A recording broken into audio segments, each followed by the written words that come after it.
Hello everyone, I'm Psychotic and that's also my screen name. Now today we are going to try to work on our logic a little bit. This is our episode 3. We're going to finish up the last couple of pieces that we needed over here. Put our helmet back on because we just logged in. And we're going to try to get our auto repairing completely up and functioning. We're going to try to get our timer built for our gems. And yeah. We're also going to try to get a functioning saw. Now, at the end of last episode, I mentioned that this was kind of a waste and it should have just been a bent. But I think in editing that video, I have realized that this is not a complete and total loss. There are some things that we can shift because we're going to need our saw over here anyway. So we're going to go ahead... Oop, I was not done with you yet. We're going to go ahead and adjust this to where it's not actually a loss at all. Well, except maybe the cork. We probably won't need the cork anymore. So we're going to come on over here, and we're going to take you out. Just going to kill that for now. I'm going to take you out. Put you over there. And that's facing that way now, which is fine. We're going to take you out and put you in. Right like so. And reconnect. Now, at this point, we still need to put our power back in. That's going to be a problem. You know what? Let's see if we can get away with a little bit of cheese here. Whoop. There it is. So that's going to make it a little bit easier to dump in. Like so. We'll shut that down, and there we go. We're back up to speed. Alright, so our saw is going to come off over here. That's what's going on here. And we need to be able to move our material this way. That's why this is here. And I think we can actually...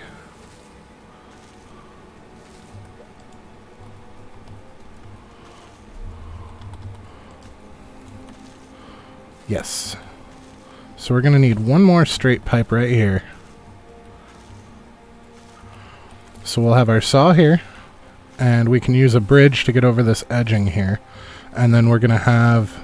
This is going to be a turn into the saw, and this is going to be a turn into the turn, so that we can stand here. We're going to have our digital up above, so we can punch in our number, and then set it here, watch it go around and get cut.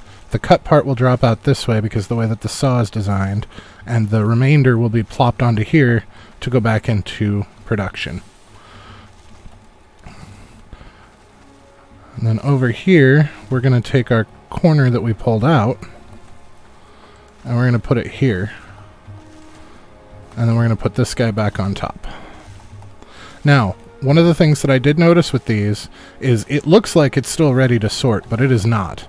It will pretend like there is nothing up there if you pick it up and put it back with something up there. So you have to actually take it down and put it back in. And if you have more than one item, like we will over here, because we're going to have not just the nuggets that we have, but we're going to have bars up here too for the excess from the saw. So if we were to remove one of these and go to put it back, we have to take both items out before you can't pull one up and replace it and then pull one up and replace it. It'll still act like there's nothing there. One of the other things that I do want to do is our saw is going to cost Prospector Guild tokens. So we're going to have to make something, and this needs 40 gold. How much gold do we have? That's 147. That is too much. We're going to have some waste because we can't get the saw until we have sawed something. So we're going to go ahead and buy the cheap little dinky saw up here. And it only does halves, which means this is going to be a pain in the ass, and we are going to have some waste because I'm not going to sit there and cut it and cut it and cut it and cut it and It's just going to take too much effort for what it's really worth. So we're going to just go ahead and cut what we've got and see what we can do. So right now we are at 152, and we need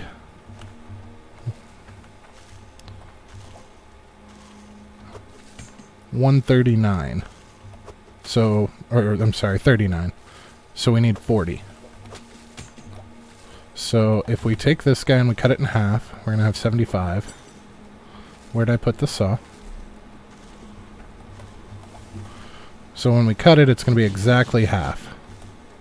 Or 70, so 76, 75, close enough. And we need 40, I think I said? 40. So half of that is not 40.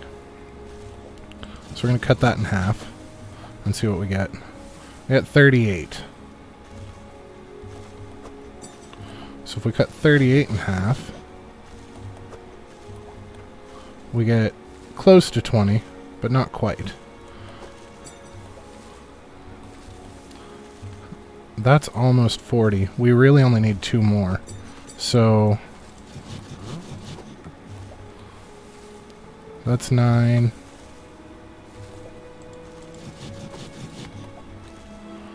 That's 4. Which means one more cut should put us where we want to be. That's 2.3. So we got 2.3 and 38. It's going to put us a little bit over, but that's going to be all right. We're going to make it work. Now, where was this guy? This guy was in Bridgeport. So this is where the map comes in handy. First thing we're going to do is sleep.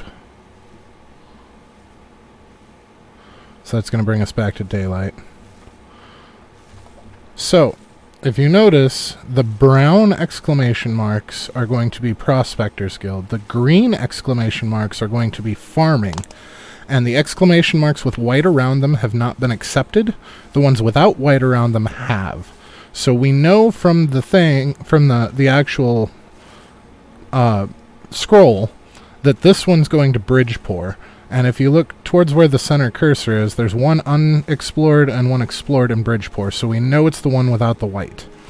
Now the other one is a ring that requires gold and gems, and I am not going to go through the mess that we just went through twice to try to get that situated.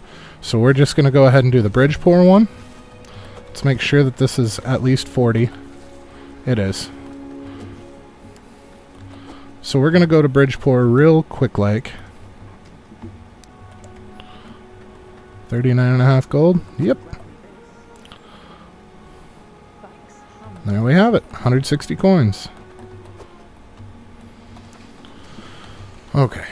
So we know.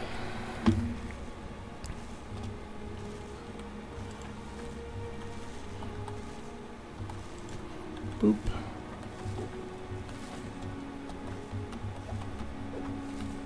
At least we don't have to worry about gems falling on the ground anymore. Would you please work with me here? Thank you.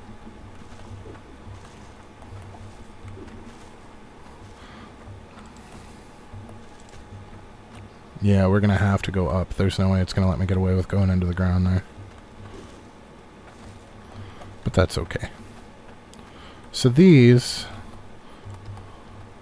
1...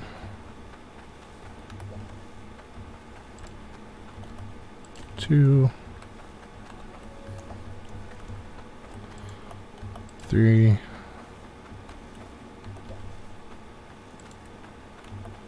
4.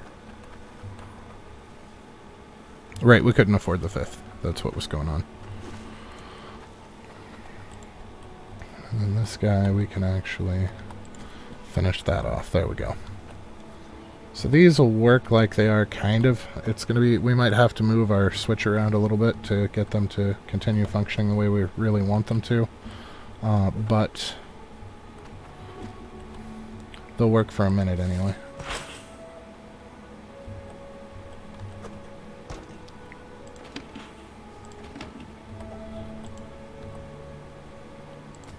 Whoop.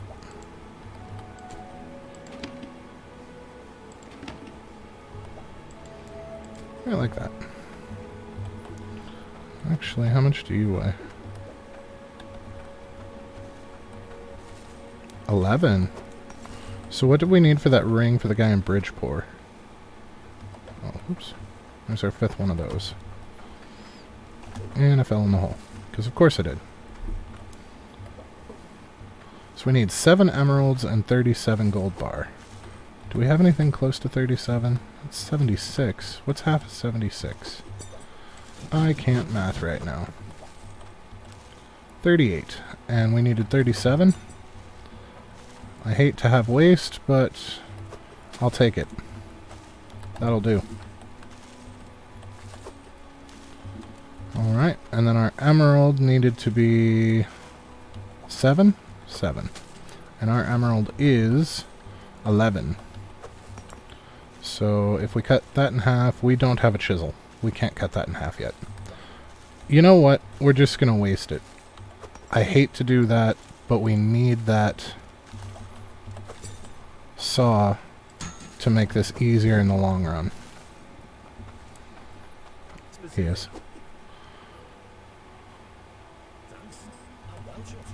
Okay. And I have already forgotten how much the saw was, but I think this should be enough for it. Unfortunately, we still need regular coinage to get the rest of the saw set up, so we're not going to go for it right away. Is 340 enough? We'll find out. Okay, so we can either throw this in there, make one bar, and then throw it in here, or we can just move it all over here. I feel like moving it all over here is going to be easier.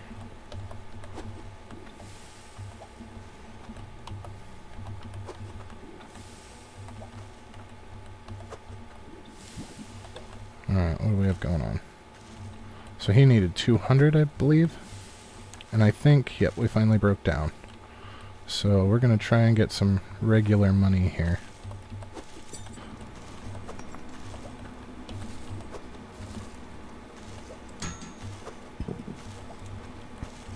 So we'll take this up to sell.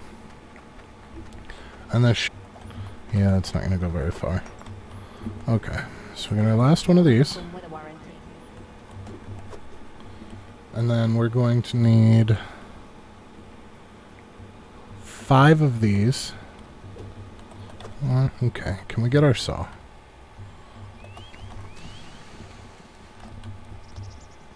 It helps if you take your money.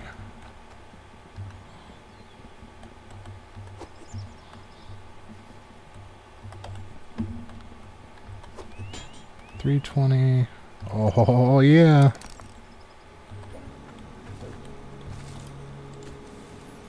And we're going to hammer him down. That is a blacksmith hammer. And then we're going to cork him too. Like so. There we are. And I know this looks super crowded, but we're going to move some of it. So this is our straight, so it's going to go there. This is our turn. And it's going to go there. Right like that. And then our saw. So the direction that the saw needs to go is this way. So this is the spout that spits out, and it will only cut stuff coming through this direction. So if we flipped it around to have it spit out that way, the conveyor would have to be going this way instead of this way, or it wouldn't cut it, it would just pass it straight through. And then here's our logic output at the top up there. So our 2 curls that we grabbed, our L's, we're going to do one of these number.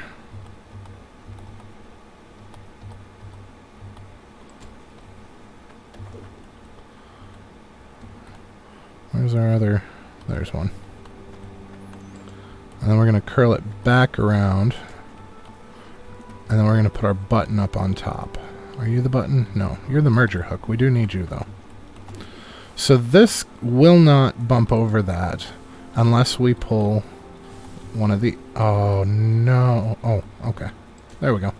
So now, when it cuts, the amount that we tell it to put out will come out here. The rest of it will come up this ramp and drop onto the regular conveyor like normal. Now, we're going to have to pick up bars because they don't like to fall into these properly. So we'll probably have to pick up bars for a little bit until we can get some funnels. This is where the funnels are actually useful. So up till now, our ore's been falling in just fine, but the bars like to bounce. Alright, so we just need our number pad. We'll need you in a minute. Let's take our number pad and we set him up here. And now whatever we tell it to cut, so let's see how much gold do we have. We have 234. Remember that guy wanted 200 gold?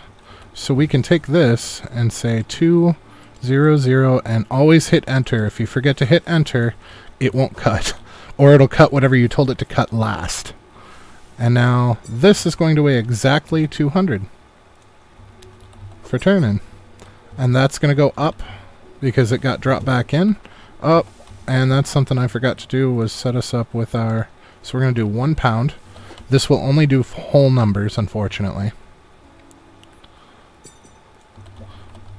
So we're going to do the smallest amount possible. We're going to take it up and set it in here with the gold ore, which means that our excess gold bars will continue up and get sorted out with the ore. And we're going to wind up having to do the same thing with this, and we're still set at 1.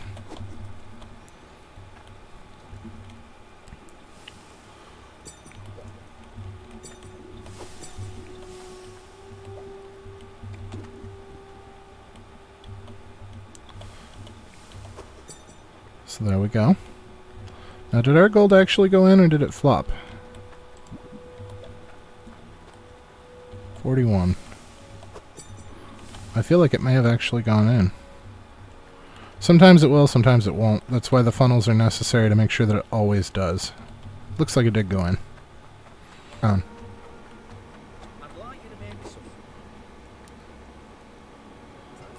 he gave us 800 coins.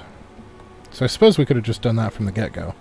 So this guy wants a sword that's 5,000 iron, 1,000 gold, and 400... not core stone, the other one.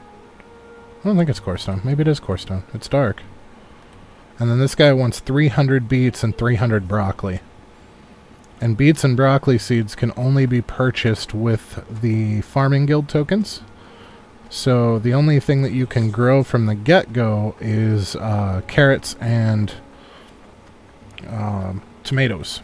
So you have to use those to make enough tokens to buy your broccoli to get that up and running. We're not going to worry about that right at this moment, though.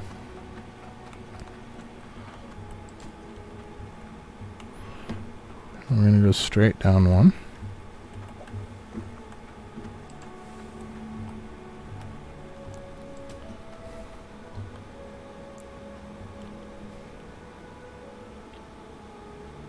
I did something wrong.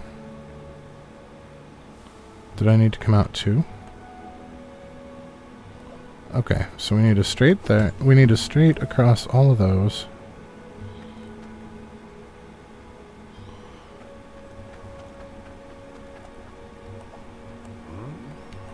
I wish that they had a piece that was a 4-directional as well.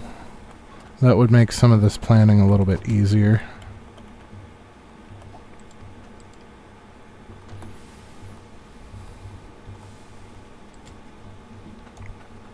But for now, they don't.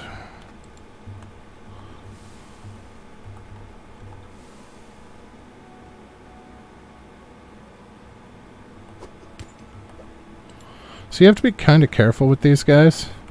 If they are getting a signal of 0, they don't do anything. If they get a signal above 1, they fire. So if you forget to put your reverser in, then they will consistently fire and waste all of your spanners, which is best to be avoided. Oh, I see what I've done wrong.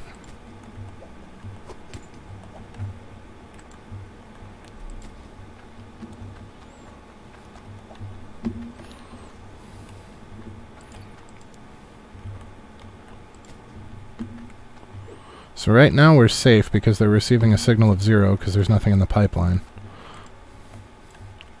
But as soon as that changes, that could be a problem.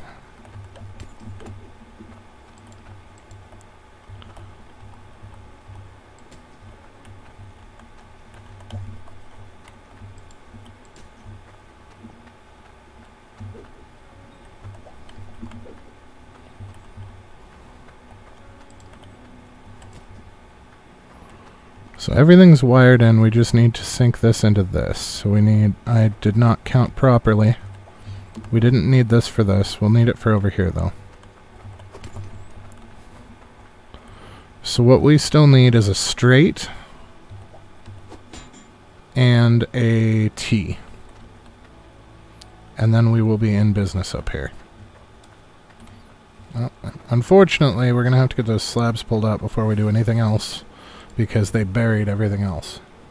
Can I please sleep? Thank you.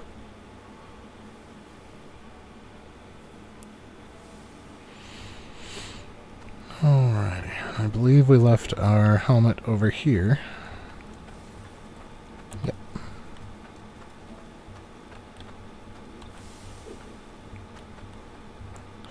Yes.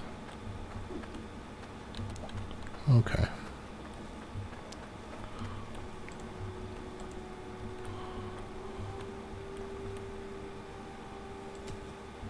That's gonna work out better than I thought.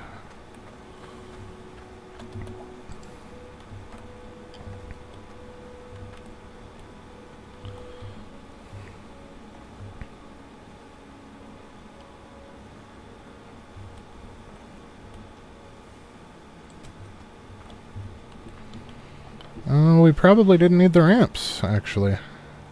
Well, let's see how this works out.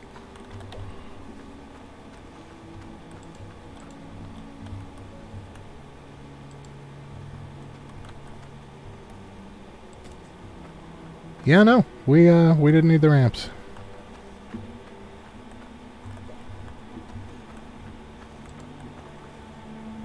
Okay, are you right side up?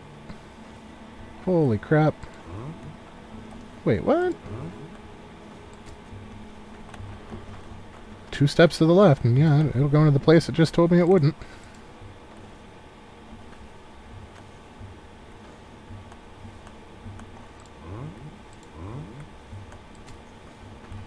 Alright, let's clean this up with the rake.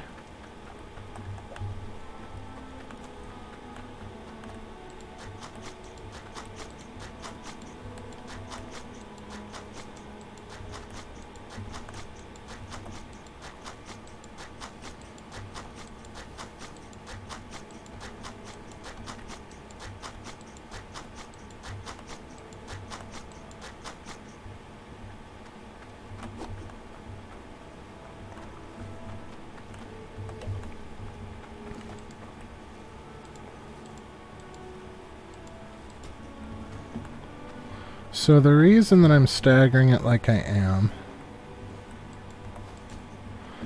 the truck is 5x5. So the parking platform needs to be 5x5. But these don't have lines because they're one solid piece, and these do. So you can use this as a guideline, follow the dotted lines, so to speak, as to where to park to be under the spigot.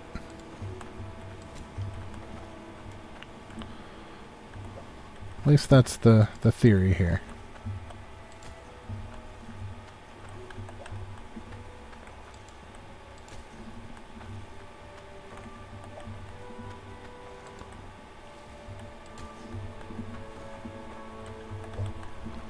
Okay.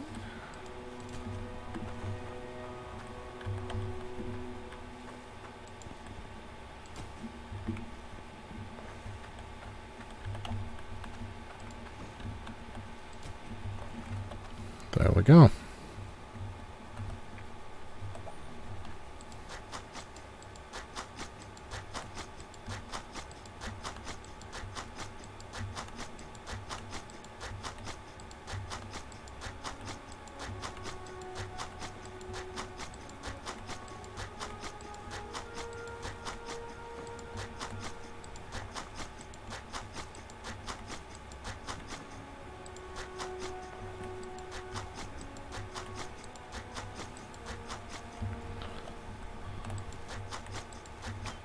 Alright. That doesn't look so bad. Then we're going to take our half wall and use that to make the stopping place.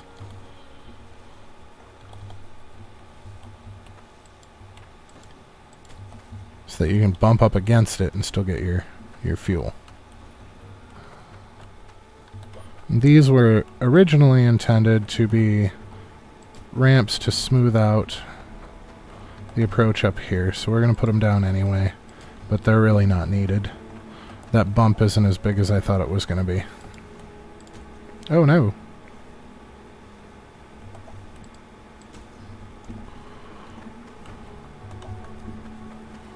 So these are actually roofing pieces, but they work amazingly well as ramps for trucks. I like that.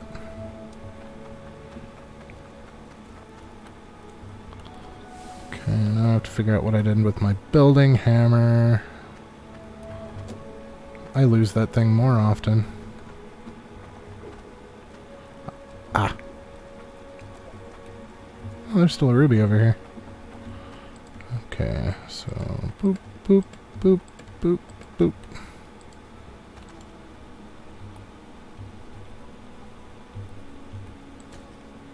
Okay.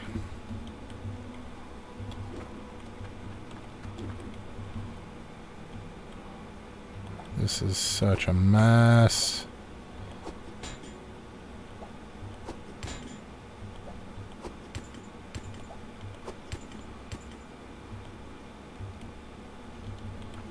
I don't have any straights to pull. Oh, there we go. Okay, now oh, well, I guess there's nothing in them, so now's actually the perfect time to put this in here, because they can't fire, they don't have anything to fire. So we're going to put that there. Now, when this reads durability, if the durability is above 0, it's going to put out what the durability actually is onto this guy. And that's what, so all that's doing is reading what logic value is running through the system. So that guy's going to get a value, and it's going to be positive until it reaches 0.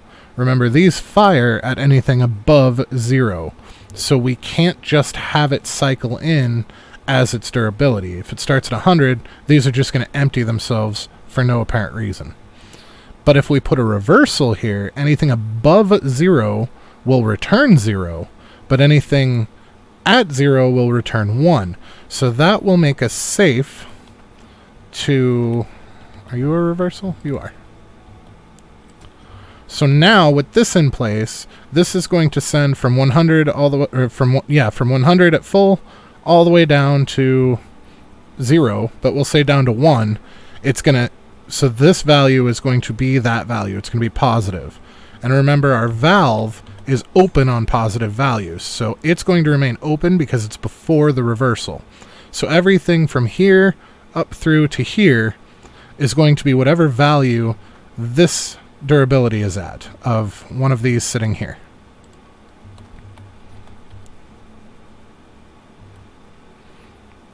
And then when it hits 0 durability, this is going to send 0, which is going to turn off the valve, not allowing any, because remember, each of these is going to take less damage further down the line, and the things down below will take 0 damage because each one of these is 20% damage reduction. Now, when the first one breaks, if we don't have anything in here to repair it with, then everything down there is going to take damage. It's not going to be very much, but it's going to take some. So setting it up this way with this extra offshoot, if I'm not paying attention and this one hits 0, it's not a big deal because it's going to cut off the line, which means I'm not going to have to go downstairs to repair. Now, that being said, we don't want these to fire when durability is above 0. So we have this in here. So when the signal comes through and it's above 0, this is going to flip it to 0, which tells these to do nothing. And it's synced into the whole list. Now, you could do one of these bends at each one of these to conserve, because remember, everything after the first one's going to be taking slightly less damage.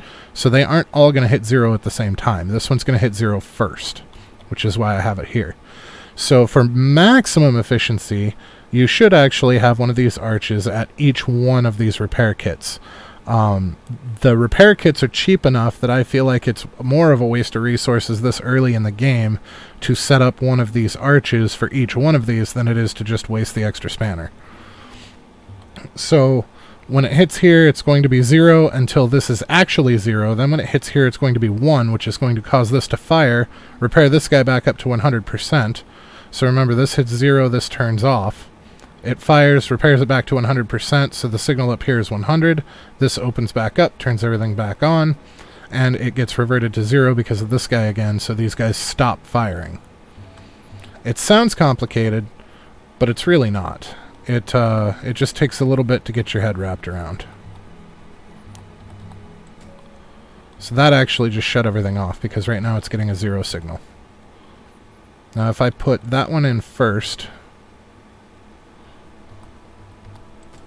we're actually going to put it in last, because as soon as I put one in there, the system's going to function as intended.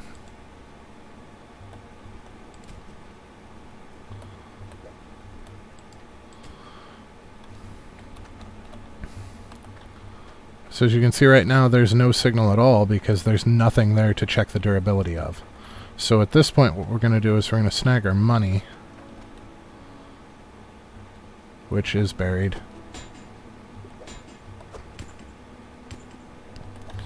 And we're going to go and get several repair kits instead of the singles this time. So they should all be at 10. They are. So now, to get everything rolling, and there we go. And we can see it's at 100% right now. This will auto repair when it hits 0. So all these will go down by 1. It'll repair everything back up to 100%. This will shut off while that goes. It'll turn back on when it's done. And everything is good to go. We don't actually have to deal with this except coming over here periodically and making sure that these numbers are positive.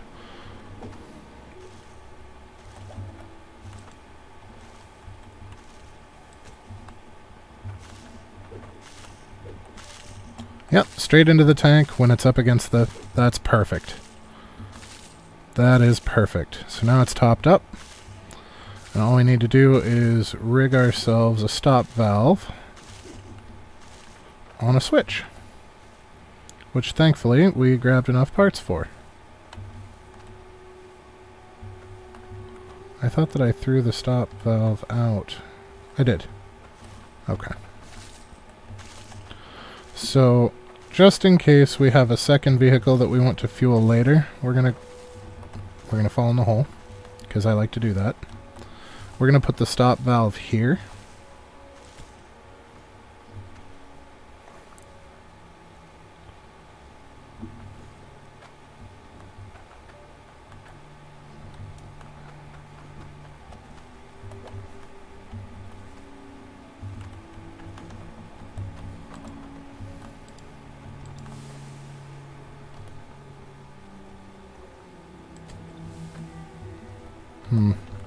It might not be necessary.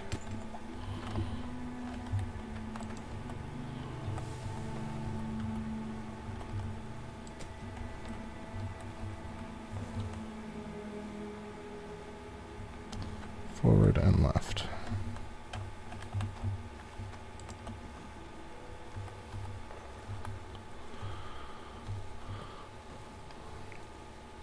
Okay.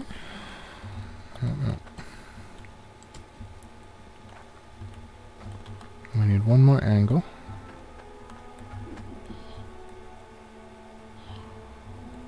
Somewhere in here there is bound to be an angle.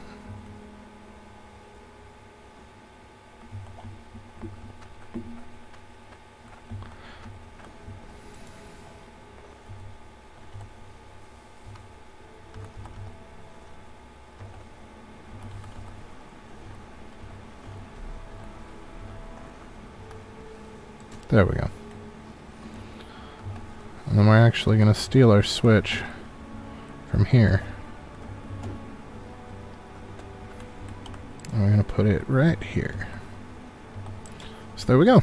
So when we hop out of our truck, we usually get out on the left side and pull the switch, let it drip a couple times, fill it up, and then shut her off.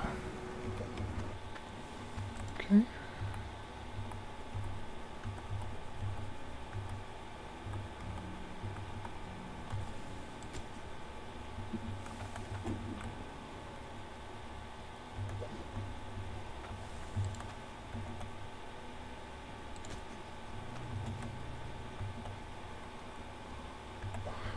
So this is going to work on a similar premise to what our repair does. At this point we're just bringing the signal into each point.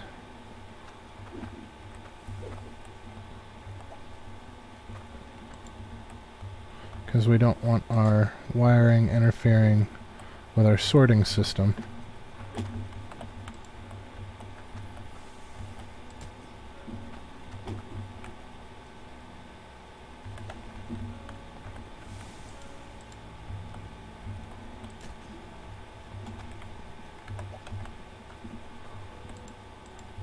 Now last time I had all of this under the line in the dirt, but I didn't go quite this in depth in the starting area like this, so we had to make do with what we had available.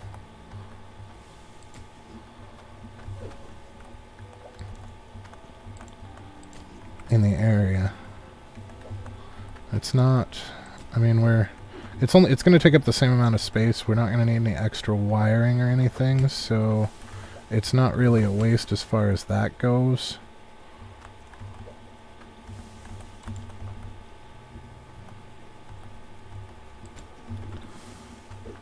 It's just going to be awkward and a little ugly.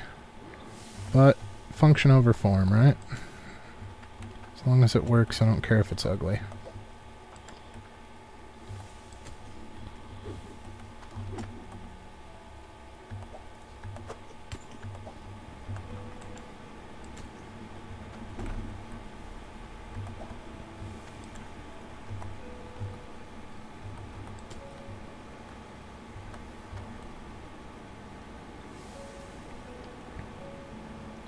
I honestly feel like I should probably put this down here.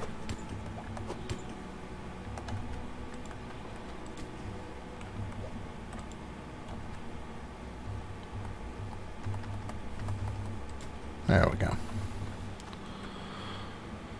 Okay, so that's where it's all going to be linked in. And we are going to need...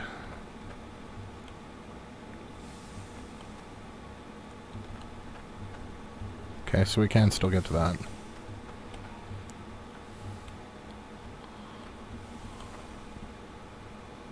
Alright, we'll put it there. No, that's not going to work. It's got to be on an end.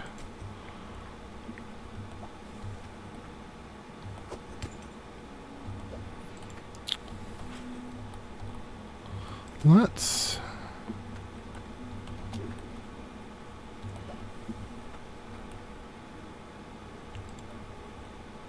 You know what, we'll see where we can throw it in. Okay, so we're going to have a line coming out.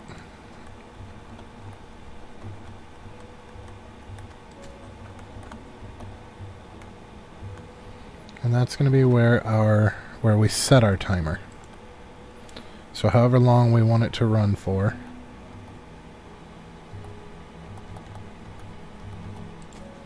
Is what we're going to key in here. Now, I'd been doing 15 seconds. Honestly, that's probably a little fast, but that's alright. It ain't going to hurt anything. Now that's going to come into the B side of our greater than or equal to. And it does need to come into the B side. So, this away. If it doesn't come into B, it's not going to work right.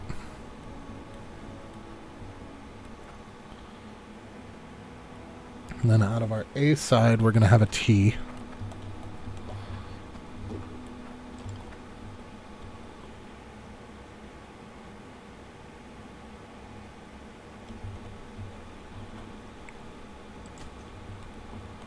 And that's where we're going to put our counter. Not our counter, our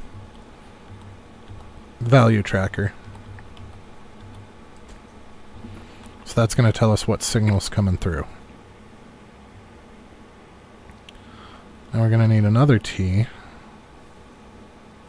I didn't get enough T's, did I?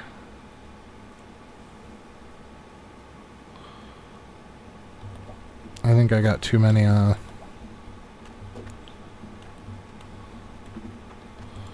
So this here is going to be a T going this way.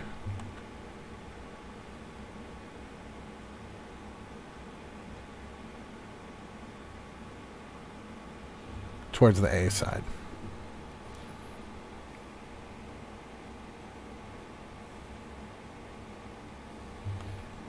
And that's going to be where our valve ends up.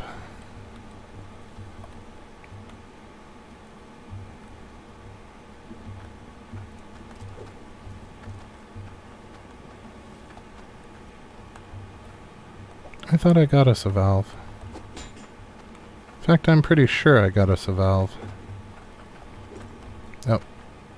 No?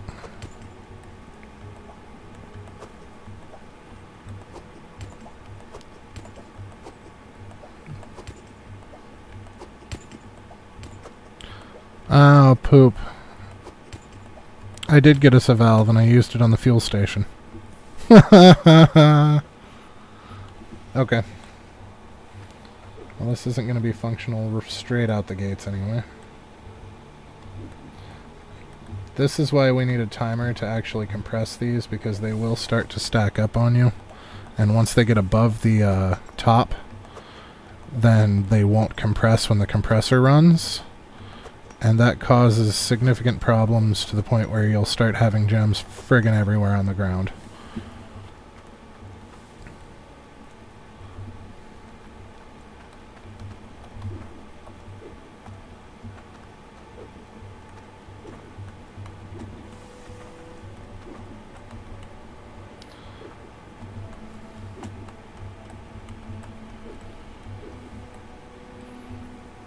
Okay, so we got 15 seconds coming in. It's going into our B side. Our A side's coming out. So we want that to connect to an on-off.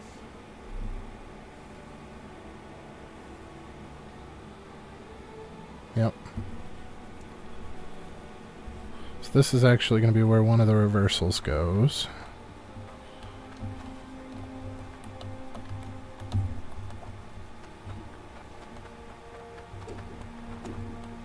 Building circuits is almost an art form, you know?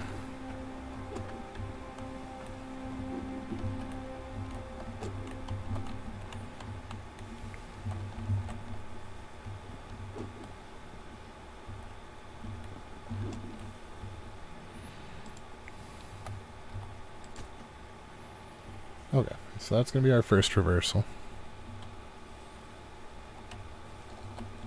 Of course not, that'd be too easy.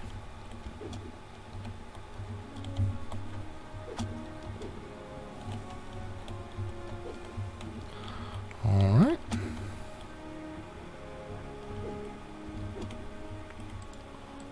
And here we're going to throw that in like that.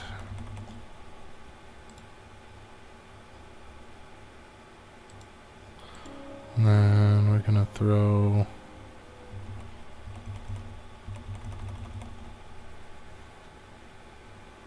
another T.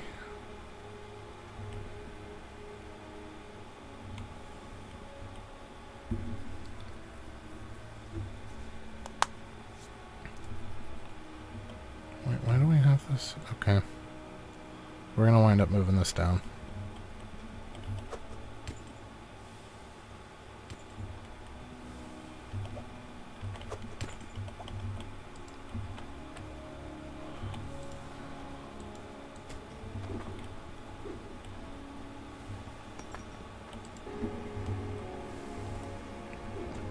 Especially when I keep doing stuff like that.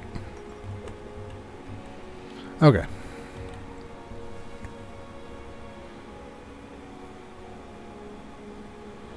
So that's going to lead to... Okay, so we need a straight right there.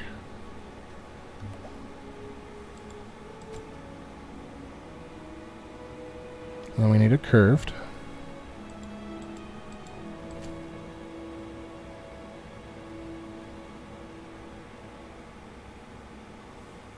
And then we need a T, which we don't currently have.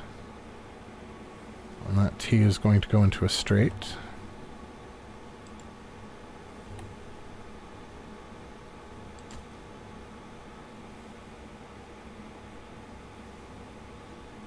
And then that's going to go into the A side of the A plus B.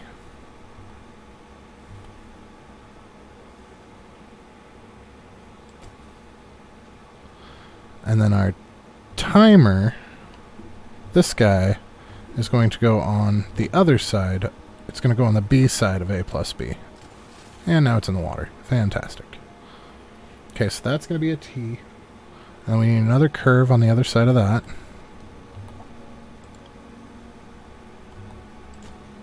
Like so. And we need a straight.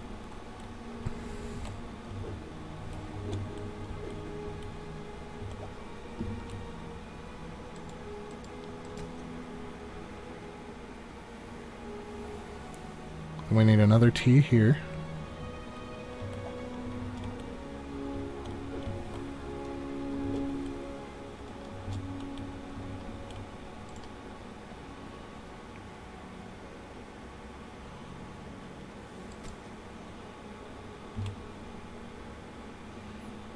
And another straight.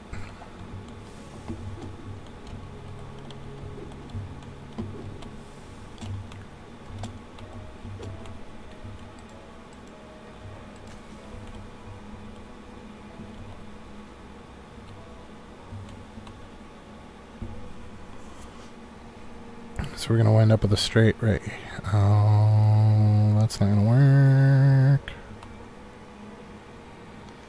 Okay, so we're missing a T and a valve as we are right now.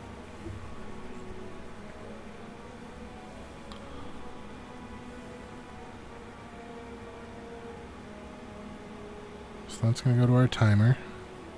It's going to be at a T. We need a valve there. And then we can link this. Is going to have to link into here, actually. So we're going to need a curve, and a T. We have the curves.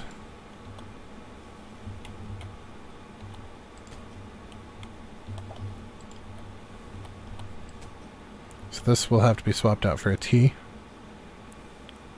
And on that T, we're going to put the reverse. The second reverse. So this reverse is to keep the integrity of the counting loop.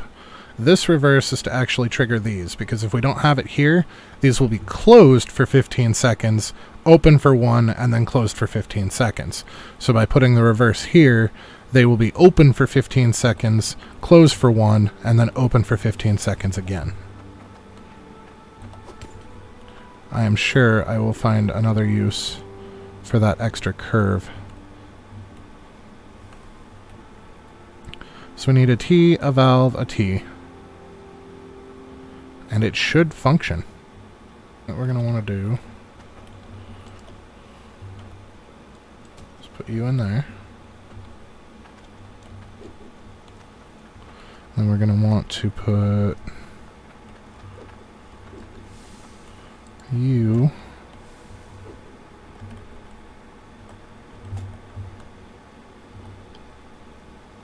right there. And then we're going to want to put you in. But we need that reversal before we can really let you run. So let's go ahead and...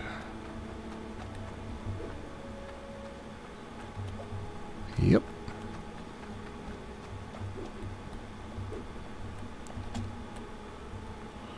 Okay. So I'm going to take you out and put you in. We're going to put you on it. So that's going to reverse the signal coming in from here. Now we need to put the actual ticking part of the timer in, because this gives a value every second.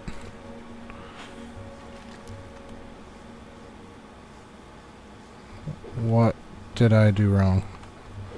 I did something wrong.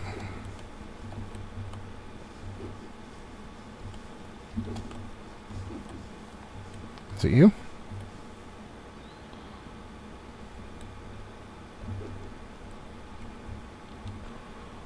No, you're staying at 1. You should not be staying at 1.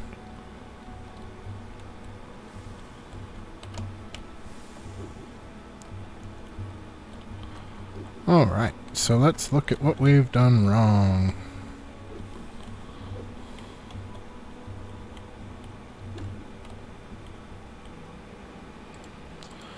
We'll go ahead and put you there because I'm pretty sure that we still need you. Okay, so we've got our timer coming in. And we've got our value coming in from here. So we told it that we want it... Oh, no we don't, because I never hit enter. There we go! Remember how I was saying always hit enter when you set one of those keypads up? That's why. So I think everything was set up fine. Everything's open, and then when this hits 15, it'll actually hit 16 because... Yep, you heard them close and reopen.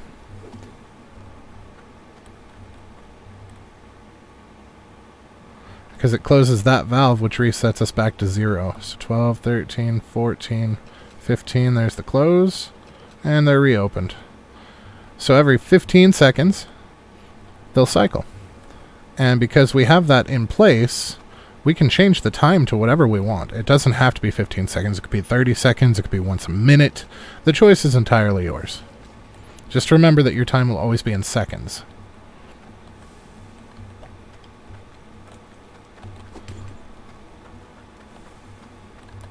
So let's see if we can't describe a little bit of how our circuits here are working. First, let's get us back to daylight.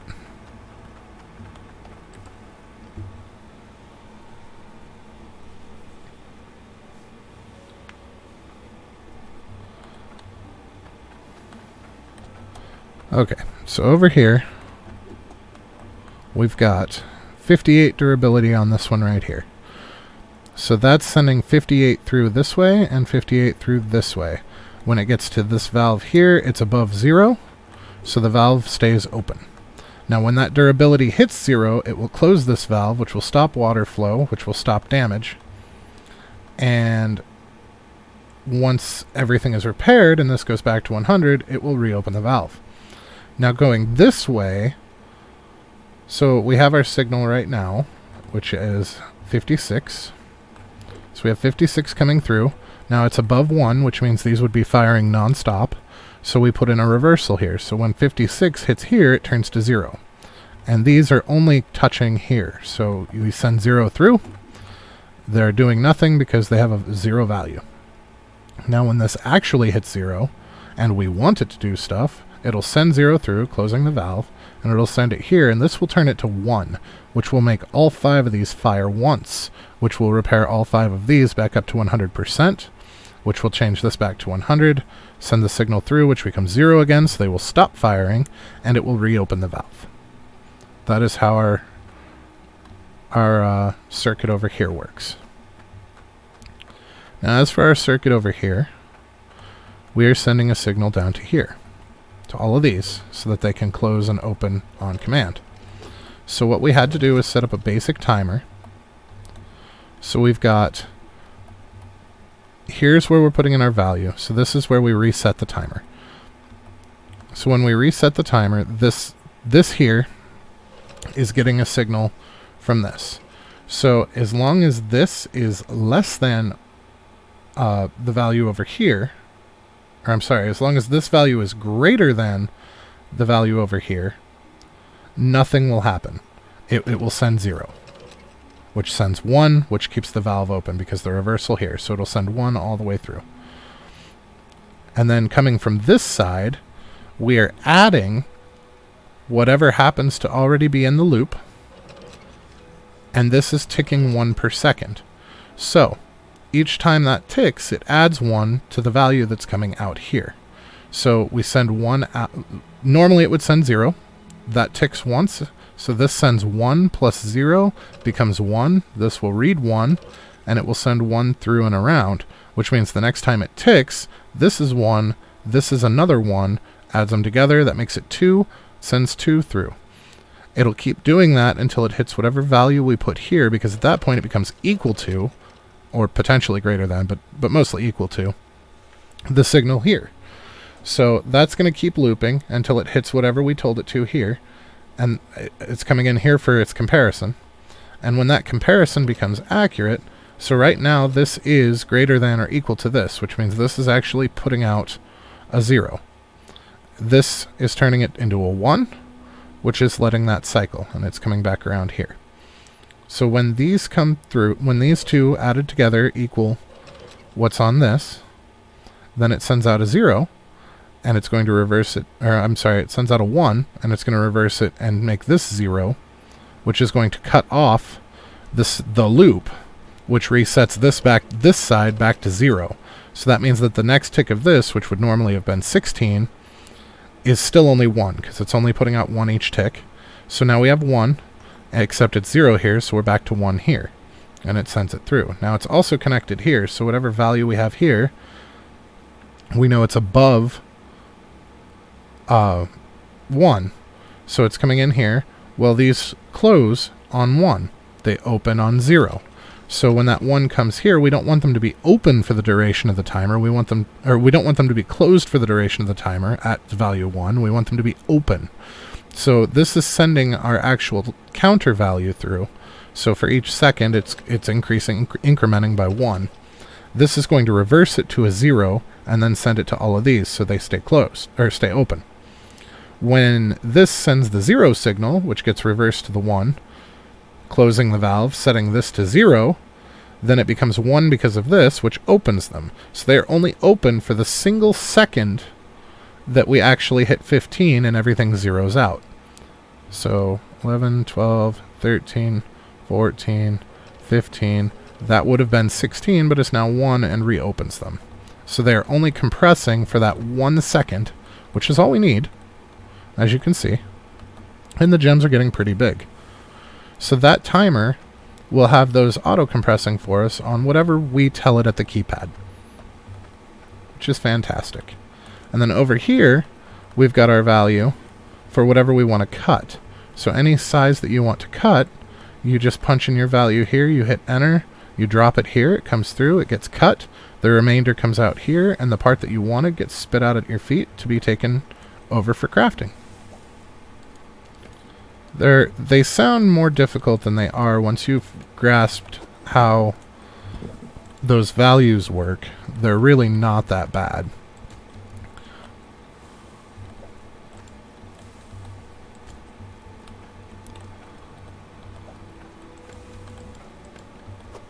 Basically, you just have to follow the signal all the way through its route.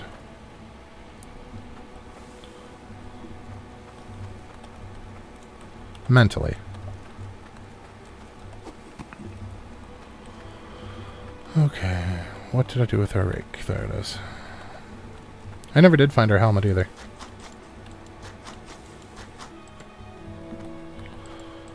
And if you can't figure out what I'm talking about with the circuit here, that is perfectly fine. No shame. It's not for everybody. Not everybody's brain works the way mine does. Thank the Lord for that, or there would be a lot more crazy people running around. But you can look at what I've got going on and emulate it in your own games. Because if you replicate this, it will work. I am just a big fan on not just understanding that something works, but why something works, so that you can reorder it if necessary to fit your things. I had seen a timing loop. It was much bigger and less efficient than what I've got going on here, because this is essentially a 3x3 area. 1, 2, 3, 1, 2, 3. Okay, 3x4 area. And the one that I originally saw was in a 5x5 area. So I was able to shrink it down and get it to work. But also, he had things coming out of this side instead, so I had to understand what was happening with the signals in order to manipulate the timer to fit the way that I wanted it to. And this one is actually different than the one that I was using in my other save that I replicated here, because my connections were coming out this way instead of this way, so it was different. So, but because we understand how it works, we can turn it and manipulate it to get it to still function, but fit the shape that we more or less need. I really don't like that it's floating in the sky. I would have preferred to have it underground or at ground level, but it's there and it's working, and it means that our stuff works. So I can't be too upset about it. So these are all go onto the rack in the order that you place them. So we're going to start with the first fishing rod. We're going to go to the second, and the third, and the fourth. That way they'll be in order. So when we go to grab them, we know which one's which. We have 1, 2, 3, 4. So I think that we're going to call it there for this episode. We've got everything up and running, basically in perpetuity. I mean, at this point, especially with this setup the way that it is with the valve, you could actually leave your game running overnight and wake up to a bunch of resources. I mean, I'm not going to do that to you guys, but it's possible. You could. And that makes me happy. That's a very happy place to be. We've got all of our quality of life crap here. For instance, whoops. The only thing that we're really missing are the funnels at the moment. So this is 1200, so we're actually going to cut it down to 1000. 1, 2, 3. Bloop.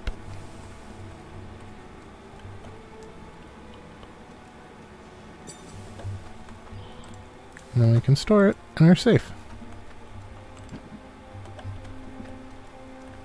Trio.